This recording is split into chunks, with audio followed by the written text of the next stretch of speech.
Just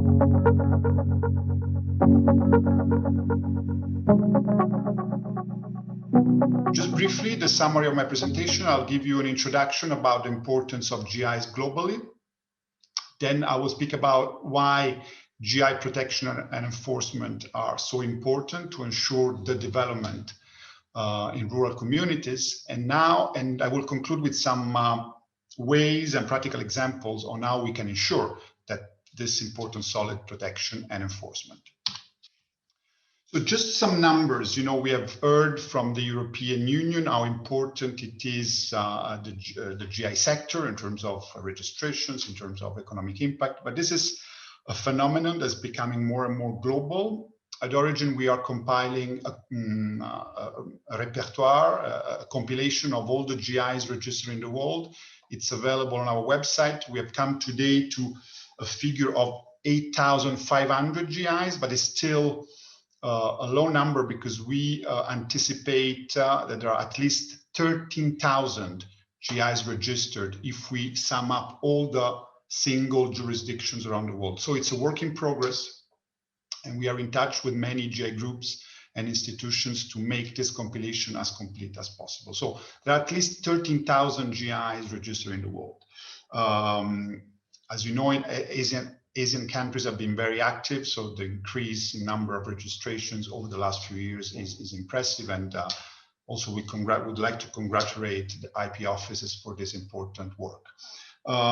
We are in touch with an important number of GIs outside the European Union as well. For instance, the Colombian Coffee Federation in Colombia, and we know from them some important economic data, like 500,000 of families are today involved in the coffee business in Colombia, and this represents a source of revenues, of jobs. It prevents the population of rural areas in Colombia, so it's very important. We are in touch with Mexico, for instance, tequila. The export of tequila went from 95, 64.6 million liters were exported in 95, and last figure, 2019, 246.7 million liters were exported. So again, with an important spillover effect on the value chain, on all the actors involved. There is interesting development recently about the role of also played by GIs in indigenous community, how GIs is probably one of the most ideal legal instruments to help indigenous communities to preserve their savoir-faire, their skills, their products. For instance, recently, a few days ago, there was this important GIs registered in Brazil, the Guaraná nativo of Terra Indígena Andira Marau, of an indigenous community of the Amazon for Guaraná. So very important. And finally, two words about sustainability. As we know, the pandemic has accelerated very much the debate about the search of new economic and social models for all sectors, how we can create economic added value in the respect of the environment and in the respect of some important social rules, like giving a fair share, a fair return to every economic actors in the value chain. So in this debate, geographical indications can play an important role, because already GIs give a strong importance to the preservation of local resources. Of course, as you all know, these products cannot be delocalized. Also, the presence of associations that regroup several actors in a chain also can ensure a better distribution of the added value within the chain itself. So these are conditions for GIs to thrive. So we believe that GIs are in an ideal position to respond to the sustainability challenges of our times. So that's why I think the importance of this sector will grow and grow even more in the following years. So key factors of success for the GI. We have already heard the importance of controls in the market. We have also, previous speakers have mentioned the link between the quality and the geographical area, the origin. So GI is not just a pure marketing tool. You need a quality, and if you have that quality linked to the geographical area, then you can have the GIs to protect and to communicate that quality. Very important, I mentioned before, the collective approach is not the endeavor of a single entity, it's a group in a given geographical areas. And then another component for success is the solid protection and the enforcement of those rules. So without that, you can compromise the economic impact of a GI. Why you need that solid protection? So intellectual property is not just like, the decision of a policymaker. There is a rationale behind it. So mainly, if you look worldwide, the majority of economic actors involved in this sector are very small. Agricultural, also non-agricultural artisans. And those actors, those economic players have limited financial resources, sometimes limited access to legal advice. But then, the interesting thing is that when you have a reputation, when you have a quality, then normally you have a commercial success. And with globalization, even small groups via the internet can become known and attractive for consumers around the world. So then normally you have this equation, you have success and then you have infringements, because third parties will have an interest, to just use your name without respecting the rules, without maybe producing in a geographical area, without being in the geographical area, but not complying with the strict rules that a GI has set in order to ensure the quality. So these are the reasons why you need solid protection, because otherwise the reputation can be compromised. Because of course, if you use a name but you don't respect the rules, or you are outside the area, the quality is not the same. It cannot be the same.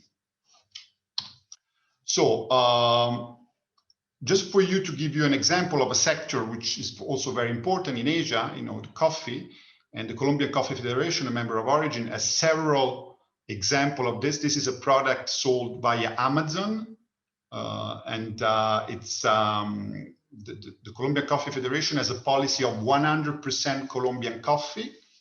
So the product has to have 100% of the original to be called Colombia, and these are inquiring. We found this on Amazon again, and they're inquiring whether, because it indicates in the ingredients 100% Arabica ground coffee, but it's not indicated whether it is Colombian or not. So, but just to tell you that the infringements can have a national component, so you can have people within your country, as you know very well, that could, be like try to be smart or try to be naughty, I would say. And then you can have even more difficult to monitor and to enforce the international dimension. So people outside your country, in third markets, to infringe, like it is the case of products sold online that potentially can reach every jurisdiction, every market in the world. So, which are the elements of a solid protection? First of all, it's the issue of the depth of the protection, okay? And now we have seen, previous speakers have mentioned Article 11 of the Geneva Act of the Lisbon Agreement. The depth of protection is becoming, I would say, standard around the world. So many national legislations protect, of course, against the use of the GI names, also against the translations, against the imitation, against the use of the name in conjunction with type, kind, against translation. So this is becoming the norm.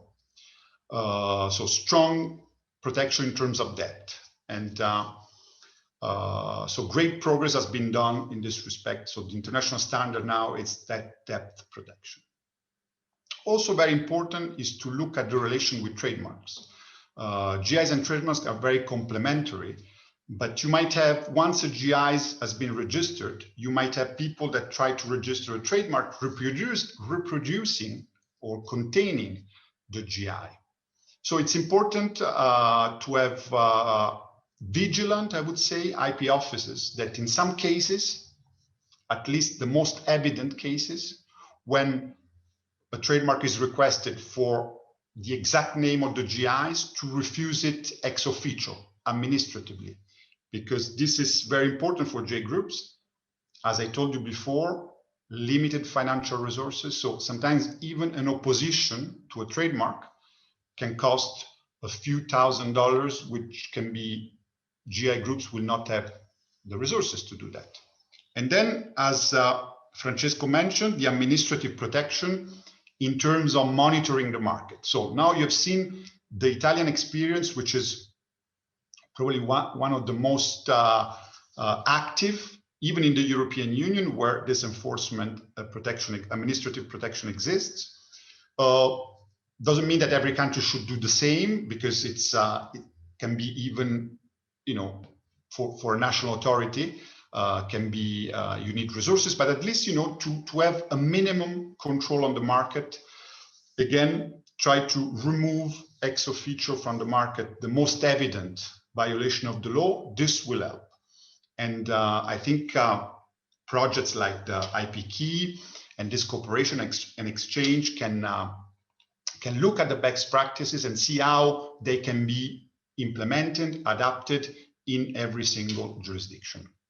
And then you have the international protection of your national GIs. That's very important. Once you protect them nationally, you need to also look at your key export markets and try to obtain protection. There are various ways to obtain. One of them can be, and this is also the cases that have been in the ASEAN countries, like Compact Pepper, we will see the presentation later, direct registration of the GI group with the support of the national authority in a third market, like could be the European Union.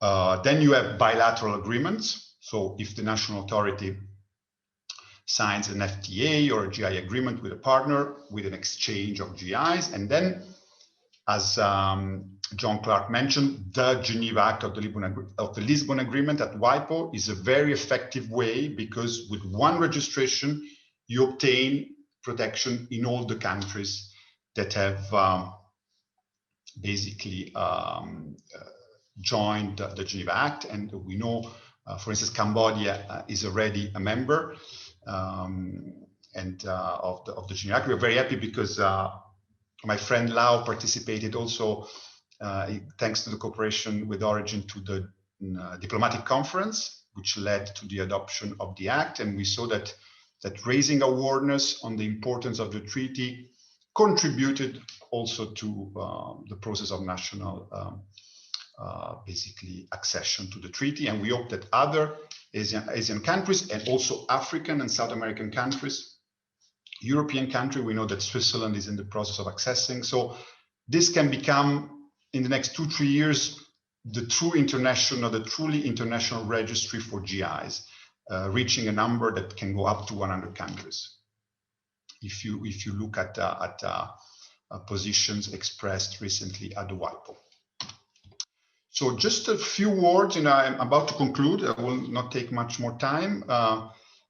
Just when I said depth of protection, we know the standard now is Article 11 of the Geneva Act, protection against translation, use of the name with style kind.